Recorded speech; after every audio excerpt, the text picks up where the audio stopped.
నిస్సార్కి సంబంధించి NASA ISRO collaboration 2014లోనే మొదలైంది. అసలు ఈ సింథటిక్ అపర్చర్ రాడార్ అంటే మామూలు రాడార్స్ లో ప్లెయిన్ ఇమేజెస్ పిక్చర్స్ వస్తుంటాయి. సింథటిక్ అపర్చర్ రాడార్ లో 2D 3D స్టైల్లో images pictures, high resolution pictures వస్తాయి అన్నమాట.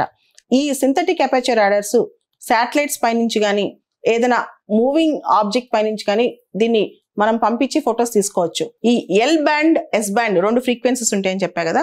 ఎల్ బ్యాండ్ ఏమో నాసా వాళ్ళు ప్రొవైడ్ చేస్తున్నారు, ఎస్ బ్యాండ్ ఏమో ఇస్రో వాళ్ళు ప్రొవైడ్ చేస్తున్నారు.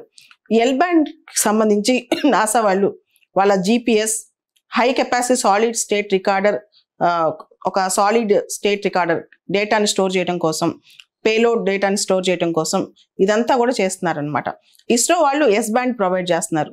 ఇది ఇస్రో వాళ్ళు ఎస్ బ్యాండ్ ప్రొవైడ్ చేయడమే కాకుండా GSLV లాంచ్ వెహికల్ ద్వారా దీన్ని లాంచ్ చేయబోతున్నారంట, geosynchronous satellite launch vehicle ద్వారా.